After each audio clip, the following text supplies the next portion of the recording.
Robyn and I just pulled into a farm. We're going to try to hunt the backfield, and as soon as we pulled the truck in, way off in the field in the direction we want to go, there's a hen out in the field. So we slowly back the truck up, and we're going to get our guns on and see if we can't get around her and get in the woods and see where the toms might be. Let's go.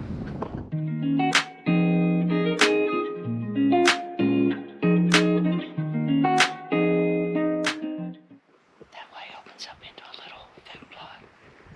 That way just makes a loop through the vines.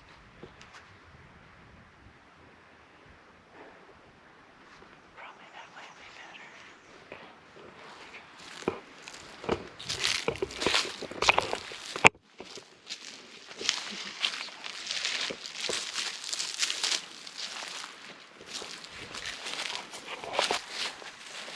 Trying to be quiet.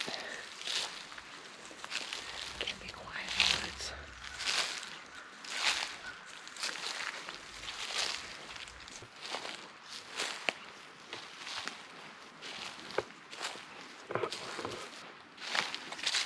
Gotta go below it, and it's on that road. It's on the logging road. Okay. Let's not bang barrels anymore.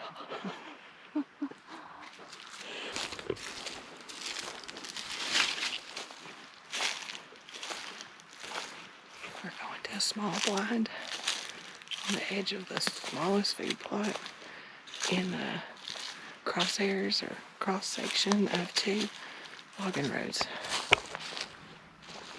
Ready? So we spent the afternoon in a blind on the logging roads. No turkeys, no gobbles. I think we're hunting something that doesn't exist. Pretty sure about that. So we're gonna slowly work our way around the fields back to the truck. We got about 60 acres, 80 acres in between us and the vehicles. So we're gonna sneak that way, hopefully drum one up or stumble across one on the way out. Otherwise, it's been a great day hunting with Robyn, and we've just done everything we know to do, which isn't much. Do you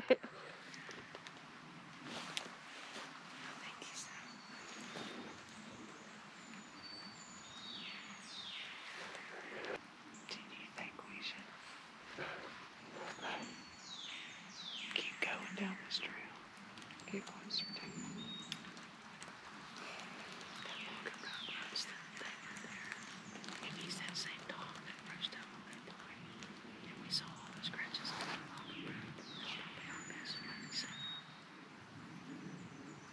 The fog is getting thicker right now. It's a good time to move because the fog is thick.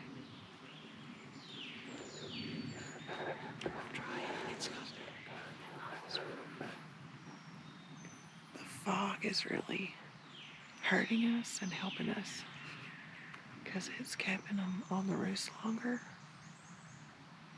maybe, and we're able to make some moves in the fog that maybe it'll help.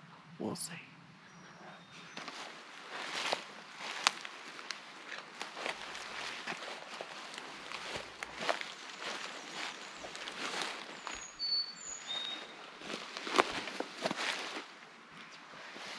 That grassy area might be pretty good.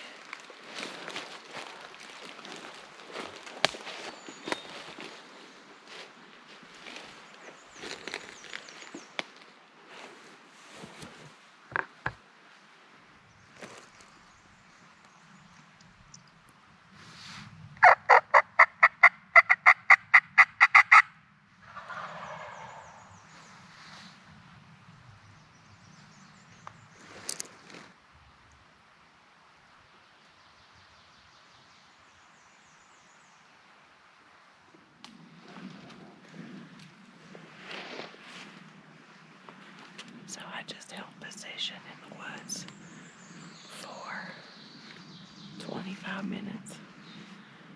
And they turned and went a different way, but we saw them as 2 gobblers and a hen. So Robyn and I just made a move and literally ran across the fields to get ahead of them. We think they're coming down a road. The road's right there. So we're are set up together in a little hole, waiting on them to come. So, Robyn and Amy, again, we have been turkey hunting for 3 or 4 hours now, and we started our morning in the woods, listening, heard a gobble, made our first move, and I called, and they responded, and we thought they were coming in on a string. Like, that's what you want. So I had to set the camera down, and I got my gun up on the side of a tree, and behind the tree, not in front of a tree. So I only had a shot from my straight on in front of me all the way to the left, which we thought they might come in that way. But with turkey, you never know. Robyn, I looked towards her, she's to my right, and she's telling me I see 2 or something like that. So I'm like, okay, they're here. So for 22 minutes, I held the statue gun position till my arms were shaking off, and they decided to keep on going. So they must have come up the ridge, hit the road, and we think they walked away from us. So we broke that set, made a move out into the field, tried to cut them off the direction we thought they were going, and spent a whole nother hour sitting in a blind, sitting on the ground. And then we finally heard them gobble again, and it sounded like they were gobbling where we started this morning. So somehow they gave us a slip and went back the direction we came. So we just finished coming out the logging road where we started this morning, and there was a gobbler and some jakes out in the field in front of us. So we literally sat down. Robyn's laying down on the side of the ditch. I hit the call. He responds. Thought you had him. I think I'm like, I got a turkey. He's coming, and I'm in position to shoot. And lo and behold, he just decides to be spooked, and he took off running like nobody's business at about 80 yards out and just ran into the woods. And then the other 2 jakes followed him. So needless to say, we're exhausted. We've had a very fun hunt, because this is what turkey hunting's all about. Just try to figure them out, stay after them. So our plan now is try one more spot on the way home, because you got to do that. And if we don't see anything there, coffee, breakfast, maybe a small siesta. And then we may try to get these birds again this afternoon, now that we know where 5 gobblers are in the woods. Yeah. What's your plans? Gonna do it? Same. I think we're going to do it. Successful hunt. We saw birds, heard birds. When you see them and hear them like this, it's hard to stop. Yeah. But this old girl needs some coffee and a break. Sweet tea. Sweet tea, that sounds really good. So we're gonna go get some sweet tea, have a break, try it again later. Who knows? These turkeys are so frustrating, but yesterday was a day of hunting something that we weren't sure even existed, to coming back today and being able to hunt all morning and have gobblers gobbling. So that's what we live for. So we made it to the property, and our strategy this afternoon is to kind of go around this corner, and we're going to skirt around a pond and up into the woods and get to the top of the ridge.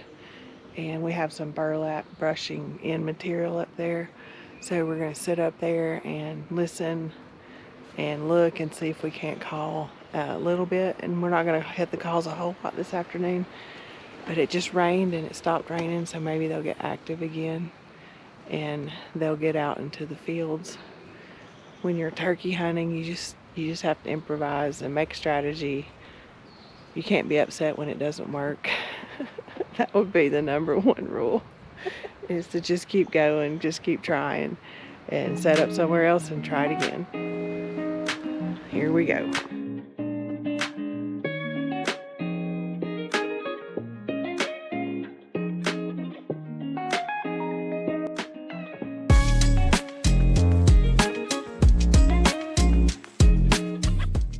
Also dropped like 10 degrees with this front that came in, so we had to put our jackets on, and the grass is wet, so our boots are getting wet, so make sure you're in a walk in a lot of wet, tall grass. They should have pretty good waterproof boots. Muck boots or snake boots, rubber boots, or hiking boots with snake chaps is what I'd recommend. It is April. If it gets warm enough, the snakes will move. So I always hunt with my snake boots on in the spring in Tennessee and Georgia in the south.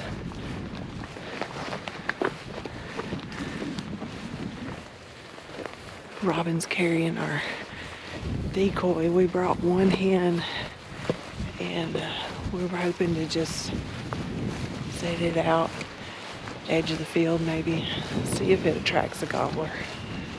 Sometimes I believe the decoys scare away the turkey, so we use them sometimes, but we don't use them all the time.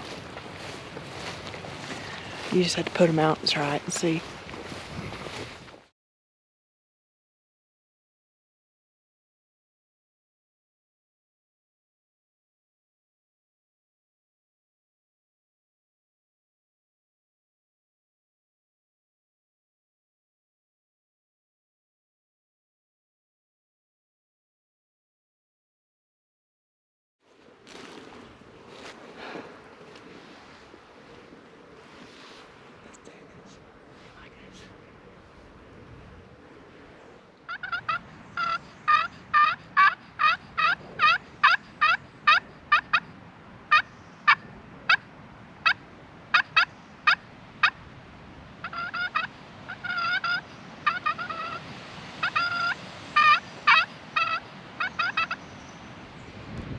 So we just sat and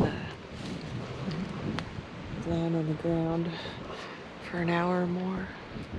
Thought they'd be scratching in the woods, and they didn't. Robyn just picked up our decoy, and we're gonna go to the edge of the woods. It's really windy, so we can't hear anything coming in the woods, which is a whole lot more fun when you can hear them scratching.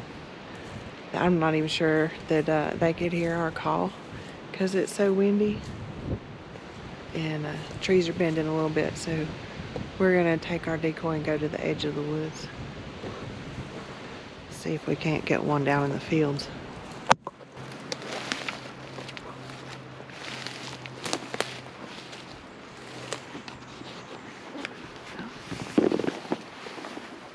Maybe set up on that field at the foot of this hill.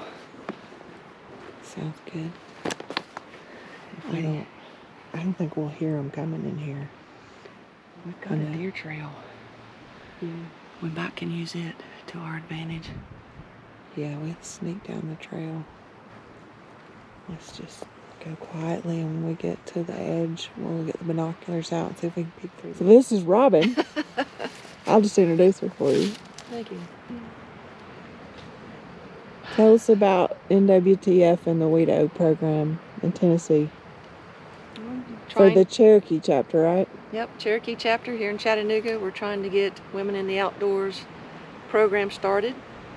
There's a lot of interest in women in the Chattanooga area and surrounding communities. Just get them shooting, hunting, turkey hunting, fishing, involves anything outdoors that they may have an interest in. So we're kicking that off probably sometime later this summer. We're working on a Wheeling Sportsman's Hunt. That's coming up. That was easier to put together. So just trying to do a couple different things in the community for the local women in the area that have an interest. How do these women find out about Weed-O programs in your area? Do you have a website? We do have the website. We have the NWTF. We'll be announcing our local chapter. You can look on Facebook, Cherokee chapter, NWTF. We'll be posting things on there and Instagram. Good. We're going to maybe do Tony Sanders Outdoors radio one day when we get some stuff put together. So do an early radio program. Love Tony and the gang. Tell them good morning every Saturday morning because I'm always up. Always up that early. Yeah. This is Amy Ray, and I've been turkey hunting all weekend. It's opening weekend of Tennessee, and I spent Saturday on my property, and I think I was hunting something that was non-existent. No birds on the mountain. So I texted my friend Robyn, we met at NWTF, and she's part of the WEDO program in Tennessee. And she was like, come to my house, I got turkeys. Well, everybody needs a friend like that. So what did I do? Hiked the truck. I'm like, how far away are you? I was like, I'll be there in an hour. Works. So we showed up, and Robyn's been gracious enough to take me turkey hunting on this beautiful property in Tennessee. And we've had a wonderful time. We are laughing because the birds have won. I'm out of time. I have to get home. We've seen birds all weekend. Like 13 today. You've been counting. Today. She counted 3 them. hens, 10 toms. They Yeah. were very elusive this morning. I was kind of proud of myself this morning because off the roost, I was hitting like a locator call with my mouth call, which I'm new at, and they responded. So, Close. Very close. that was exciting for me because I actually hit a call and a gobbler gobbled back. So 2 of them. I think as a new hunter, when you experience that for the first time, It's exciting. It's kinda, fun. It yeah, gets I you remember going. my eyes were like crazy eyes.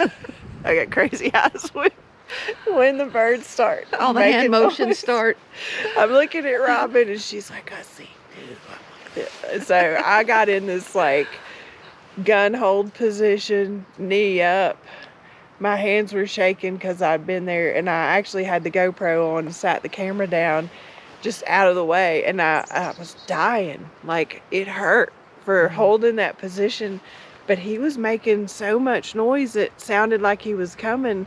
So I didn't dare move, and I glanced down, and the camera had been running 21 minutes and nothing. He was still out there.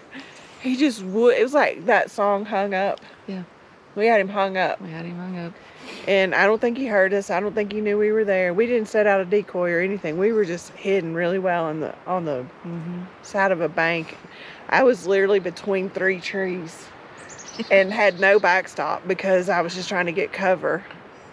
So it was really uncomfortable. But I think you'll do things uncomfortable for a turkey if you're a turkey hunter. We've done a few things today that were uncomfortable. Yeah, and it's funny because if you'd asked me to do that for any other reason, I would never sit like that or hold myself in a position like that or work that hard with that much muscle pain for anything except turkey hunting because it's so exciting. You know, we think our hunt is finished this morning and we're going to approach the open field and see a bird kind of come off and step out into the opening. There's 3 other toms. So we drop and roll to the Stop, woods. drop, and roll, people. There's birds in the field. That was uncomfortable. It was uncomfortable. I had Robyn laying down in front of me off the trail, and I was like, don't move. How was your cover? She was basically my cover. She goes, I couldn't move. It's just use too much my pain. knee as your backstop for your gun. I was like, yeah, no, I'm probably not going to do that. But then the birds... I called and he gobbled and I thought he was coming. I thought he was. He turned toward us. He's a pretty good tom too. He's a big one. Yeah. And he turned towards us, came in about 80 yards, and we had no idea, but there were some other jakes out there, right? Mhm. Were they behind him? 2 other jakes behind him. Something set him off, and I mean, I don't know how far he was. I know that in an open field like that, it's hard to gauge distance. But that was not within our shooting range. So I didn't fire a shot. But then as soon as he ran into the woods, 2 more jakes, another hen, they started piling out of this little, I don't call it depression in the field that we had the wrong field of view on. So that's why we didn't know there was that many there. But that was a close encounter, which was really fun. That was fun. And then... what else have we done today? Oh, we came back and went through the woods. Started at the top of the mountain in the afternoon hunt. And oh my goodness, the scratching. Fresh. So looking for a sign for afternoon. turkey, if you're a new turkey hunter. Of course, we always look for scat and poop in the food plots or trails, but this place is scratched up. And you can tell, since we had a rain shower on our lunch break, and since that time this afternoon, the scratchings where they're digging around and eating and pecking at the ground was like sign everywhere. So if you see that, that's a good sign that there's turkeys in your woods. Yeah. I took some video of it. But we sat on top of the mountain, didn't hear anything. And actually the winds picked up all afternoon, and the trees above us are swaying back and forth and kicking up wind across. It kind of rolls over the mountains here and goes down the valley, so you can hear the wind coming. And so I was waiting to call as the wind would lull, or start to stop. But even if we hit, and I was trying to just hit a pot call because I felt like we were in closer proximity on the hillside like this, instead of a big, really loud locator call like I used in the morning. I put it up because, but then the wind didn't help. So we've had a blast. Thank you so much. It's been fun. Fog, rain. We think alike as turkey hunters, which makes great hunting for turkey buddies, because strategy this morning, I don't think we made a bad decision. And I think new hunters struggle with the decision to stay in one spot, to move to another location.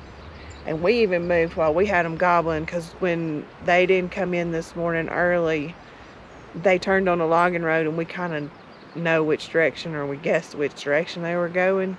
So the first thing we did was get out on the edge of the field in a dip where they couldn't see us, and we had to walk a long way, but we made a really long circle all the way back around, and they were coming this way. And we just kind of got down in another food plot at the end of the road. So if they had continued down the road, we would have been in their path. And that was our first choice. And the other choice we talked about doing was cutting straight into the woods and catch them on the logging road, which we felt like was a possibility, but that could have pushed them. And if we'd have pushed them the direction straight ahead that way, it would have gotten them off our property. So I think we made a better choice. I think we've made good decisions today. We've moved well. We've had birds in front of us. That's what it's all about. Successful hunt isn't always about shooting the harvest or killing. So yeah, it's so frustrating, but rewarding at the same time. Is there a vocabulary word that describes frustrating and rewarding? I just think that being outdoors and being outdoors with friends is what Sisterhood's all about. And making those connections to other women that like to hunt is definitely what Sisterhood's all about. And I think Robyn is a really good example of someone who's willing to give it away to keep it and share her knowledge and her land with others. And I'm just grateful to have been here today. Thankful you were here. It was fun. I've enjoyed it. Look forward to a lot more hunts. I think you're blessed with a beautiful place in Tennessee. Of course, I have a great place to hunt in Tennessee too. It's just, where's the birds, and sometimes they're here and sometimes they're not. But you should go hunting anyway, because you can't shoot them from the couch. You can't shoot them from the couch. And be willing to try new things. Step out of your comfort zone. Find someone else that turkey hunts. Ask around. And it's okay. I hunted 3 years before I shot my first turkey. So I'd almost given up. I felt like all turkey hunting was walking in the woods carrying a gun for 18 miles a day, and it was exhausting. And it is. I heard some gobble, but I never got close. Just nothing to hunt really. And then I finally got on a farm where they had a patterned bird, and they knew I'd never shot a turkey, so they invited me to come. And that bird did exactly what that farmer said it would do. They come out of that tree every morning, step out in the field, turn around, walk back towards the woods. If you're sitting there, you can shoot it. Textbook. So that's a little spoiled rotten, right? So that was my first bird. So since then, I've always hunted with my husband, Scott. He's a turkey master. Learned from the best. Love hunting with him. And grateful to have him be able to teach me everything. And he made me some calls. So that's been awesome. But this is my second year solo turkey hunting, and having the confidence, I guess is really the right word, to go out on my own and just start calling. She heard me calling today. I don't know if you think I'm a good caller or not. I don't care. The birds respond. So if you can make a noise on a slate call, do it. If you can make a noise on a box call, do it. And if you want to learn the mouth call, which took me the longest, and you don't do mouth calls yet. do mouth calls yet. So the first thing I did, and it was almost an entire season, was when I do my nightly walk around the neighborhood for exercise, I would walk with a turkey call in my mouth. And I would just kind of flip it around in my mouth, in and out, and try not to gag. Because there is a gag reflex thing that happens that you have to kind of get used to. And you've seen me today, like I flip it in and out of my mouth and I hold it between my teeth. And then I put it back in my mouth with my tongue. Like doing those things helped me figure out first of all, which mouth calls fit my mouth. Because the bridge of my mouth is narrow. So I like a youth size one, a smaller one. So the small frame mouth calls I found fit me better, and I did that by just putting different ones in my mouth. And then when I started using my tongue to press against the top of my mouth on a call and blow air, that sounded really spitty and gurgly, and it took a long time to get past that, but I just kept trying. So just like what some other people have told me in the past about duck calling, like put it in your car, drive around, blow your duck call. Well, put the turkey call in your car. You're on a road trip. Pop the mouthpiece in, driving down the road. Nobody can tell what you're doing. Just don't gag and puke in the car. That would be nice. But yeah, so take your time, like, but slate calls or pot calls and box call is really all you need. And Keep like it this simple. morning, Robyn, she fooled me. Like I thought she was a bird. So she was doing the fly down flop, like plop, plop, plop, plop, plop, with her hat on the side of your leg. Yeah, in the woods. And I was sitting like that way, so I wasn't facing her, and I was looking a different direction. And she literally, I was like, oh, bird. And it was Robyn. I'm like, she sounds just like a bird coming off the roost and flopping. Yeah. I mean, you got the flop down. So try those things. Try to flop. But I guess scratching. Take your hand, scratch the leaves. Yeah, we scratch the leaves. Try to get a rhythm. 1, 2, 3. Try to sound like you're a hen. Step and scratch. Yeah, how the hens step and scratch. Yeah. So, well, this is Amy Ray and Robyn. We're gonna walk all the way back to. Actually, we're gonna hunt our way back to the truck. Yeah, and we're going to drive around the sides of the field and pick up some decoys and chairs that we've dropped along the way. Yeah, we've left a lot of stuff out there today. It's kind of like a yard sale. I don't want to carry it. Do you want to carry it? I don't want to carry it. I've carried it for 2 days. I'm finished with We it. both agree that sometimes you just got to lighten your load and go after the birds. So there's another tip. If you can't carry the decoys and the turkey chair and you feel like you're overloaded and the birds are on the move and you want to cut them off, dump everything, go light, and just take your turkey vest and your gun and go see if you can get it done. Be willing to move, be prepared, and don't ever think it will go the way that you plan it to go. That's the best advice I've heard all weekend. Because it's not going to do It's not going to go how you planned. But it's been fun. Amy, thanks for coming up. I'm glad I got to. I'm glad to have a new turkey buddy. We'll be back, and maybe we'll harvest the bird before the end of this season. We'll let you know. We will. So this weekend at Tennessee Opener, I've been shooting or carrying, because I haven't shot anything, but the Beretta A400 Extreme Plus is my favorite turkey gun. I have it topped with an Indian Creek choke, and I'm shooting an Apex ammo. So I'm going to show you how easy it is to unload this gun. So there's a button right here. I'm going to press in, pull the action back, eject the shells, pull the action back, and show that your action's empty.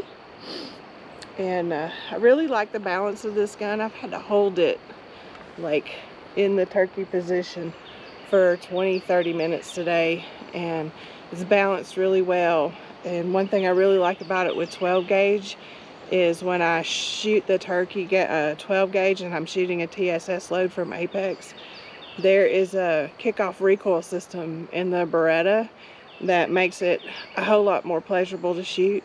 So a lot of people who think they need a 20 gauge don't realize that if you shoot the Beretta A400 or the A300 turkey gun, that you won't feel the recoil from the 12-inch the way you think you will. And it only takes one.